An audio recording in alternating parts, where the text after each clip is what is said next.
Hello, what's going on, dudes and dudettes? Yeah, a little bit of a different, trying to make sure. Yeah, it looks like everything's sort of good.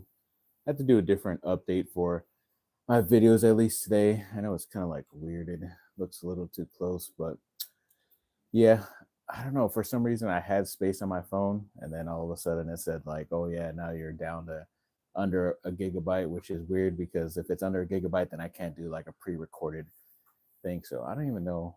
I think this is you, right? Yeah, that's you. So yeah, I don't know what's up with it, but apparently it's down below, so I can't record like I said. So I'm gonna just try to do this live and see what I can get out of it. And if I don't like it, then I probably won't do it the rest of the week until my phone gets back to normal, going through whatever it is. But if not, then I guess you'll see me tomorrow doing it as well. But when it comes to USC football, yes, a lot of reading here, especially a big thing that happened this morning. Apparently, Notre Dame and USC have failed to reach an agreement to extend their historic series. Administrators look to plan restarting the series around 2030, which I thought was pretty interesting. But yeah, apparently they couldn't reach an agreement to play. I know USC said play early in the year. The Irish didn't want that, especially with their cupcake schedule. They didn't want to face USC right away. But it's the first time they won't be playing in a year since 1946, and I believe they're excluding the 2020 year where of course COVID happened. But a lot of people are expecting maybe USC to finalize a deal with Stanford or maybe Cal as well. So yeah, local team, a next rival that they used to have in the Pac-12. So not mad about that, just so they don't have to travel as far and you still get a good Division 1 competitor to still play against. So either way, not too mad about that. But yeah, I am kind of upset that Notre Dame is kind of any this because they didn't really make a formal thing, or I don't know if they really talked with USC about it. They just announced that they're going to be playing BYU in a home and home series at least the next 2 years, and that kind of signified and signaled, excuse me, that the rivalry would be over at least for this time. And then of course now we find out it's not going to be done till like 2030. So I guess we'll see what happens there. But yeah, sucks to hear overall. And when it comes to a lot of the USC re-signings for the football team, yes, they did get King Miller back, their walk-on running back last year, so he's re-signed. Riley Wormley, another guy who was going into his second year, he re-signed. Marquise Gallegos, a safety, has re-signed. Kennedy Erlocker, the transfer from Notre Dame, played pretty well down the stretch. He re-signed. Walter Matthews is a guy who it's a pretty crazy experiment at tight end. He's like 6'7". A lot of people thought he might go on the offensive side, like offensive line, but he's still sticking at it with tight end, and he's one of the guys that re-signed. So we'll see what he can do. Jaw Jarrett, one of their big defensive linemen, he re-signed. Tristan Castro, another young guy on the defensive back position, he re-signed. Jaden Ramos is a nice defensive end, very tall and athletic guy. So they re-signed him as well. Mana Bulabalavu, I know he came in as like a defensive lineman, but I think it looks like he switched over to the offensive side and is looking pretty well there. And then Taniela Tupou, sorry if I'm butchering your name, but I believe he is a tight end on that side as well. He re-signed with USC. So yeah, that's good to get a lot of these depth guys. I know I'm pretty sure there's going to be another like 10 to 20 more guys that they're going to say they're going to re-sign. Hopefully all this will happen before the TCU game. I think that was December 30th. I could be wrong. But either way, so all those guys will be able to play in that game. I know TCU has already lost their main starting quarterback and a lot of other guys to the portal too. So hopefully USC will have an easier time getting that victory out there in Texas. But overall, yeah, I like a lot of these guys that they re-signed, a lot of starters, a lot of depth pieces, especially it's just weird how this young class, it's like you got to re-sign them even though they signed something last year to commit to your school, and then now you got to re-sign them again to keep them for at least another year or two. I don't even know how long these re-signing contracts are, but overall, I guess we could be happy somewhat that a lot of these guys are going to be returning to the team. A lot of more All-American honors for both Makai Lemon and Bishop Fitzgerald. Makai Lemon got first team for the AFCA All-Americans. Bishop Fitzgerald got second team. For the Sporting News, Bishop Fitzgerald got second team, and Makai Lemon got the first team. And I believe this one is the FWAA, whatever that is, All American team. I believe they were both first team All Americans, which is pretty cool. So yeah, it's kind of weird how some places have Bishop as a first teamer and sometimes a second teamer. But either way, a lot of these guys are getting a lot of great accolades. So hopefully that helps them in the process for the NFL draft too, because I didn't really think Bishop was going to be that good just because of his size and the position he plays, but he was one of their best, not only transfer players, but players on the defense as well. So I definitely look forward to seeing where he can go in the draft. And then when it comes to a guy leaving us, DeCarlos Nicholson, he's finally graduating. Looks like he's going to be playing in the Hula Bowl. So that's going to be good for him.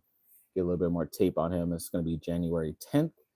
And Booby Feaster, who's the top wide receiver coming in for them from Texas, looks like he won a state championship out there in Texas. He got 10 catches for 167 yards and 2 touchdowns. And he said a really great quote after that. He says, "We're going to win a national championship," talking about USC. "I want to get Coach Simmons, the wide receivers coach, another Biletnikoff Award, which goes to the top receiver in college." And he says, "If I do that, I can set a legacy at USC like he did at DeSoto, Texas," which is the name of that high school. So yeah, a lot of lofty goals for him.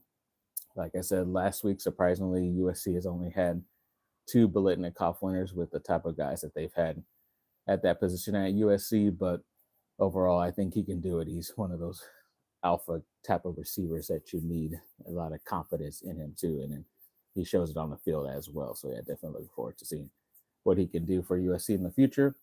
And then ex-USC linebacker Michael Hutchings, I believe he was a Minnesota Vikings safeties coach, but he has now accepted the defensive coordinator job at Cal. So yeah, nice big upgrade for him, big DC job, and yeah, sadly it's at a rival of USC's, but still getting an opportunity, and we'll see what he can do with that.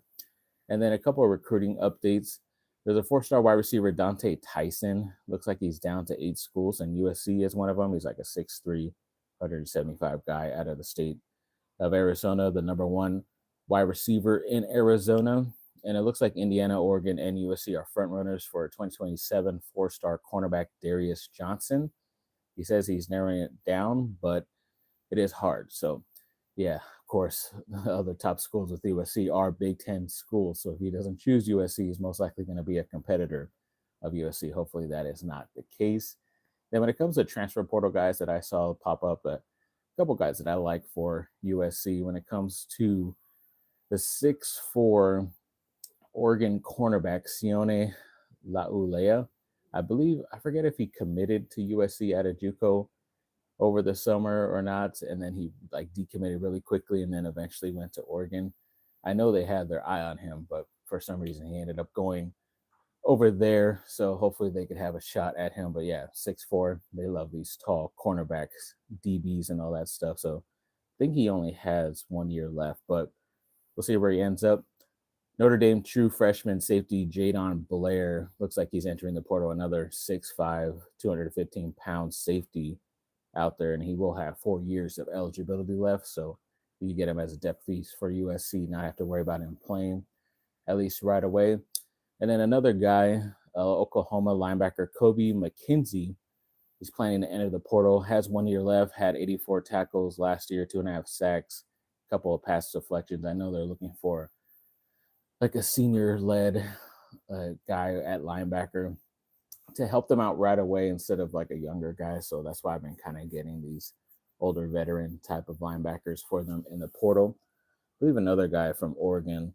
Yeah, he's a safety, Kingston Lopa, another 6'5", 215 safety. I don't know how they're just not keeping these freaks out there on the defense, but apparently he has 3 years of eligibility left as well. So yeah, looking forward to seeing where these guys go. Hopefully they don't end up going to rivals of USC, but overall, yeah, definitely looking forward to see if USC gets them, because I know in the portal they might be looking to get maybe 15 to 20 guys, just the way their roster looks up. I know some guy did the math about all the re-signings and guys already on the team are coming in and all that stuff with this recruiting class of this year. So yeah, they should be looking to sign like 15 to 20 guys in the portal, but excuse me, they're going to be like really top of the line, top type of guys out there on the list. So hopefully that is some good fireworks for USC coming up in the next couple of months. And yeah, another big congratulations to my cousin Jacob. Excuse me. He has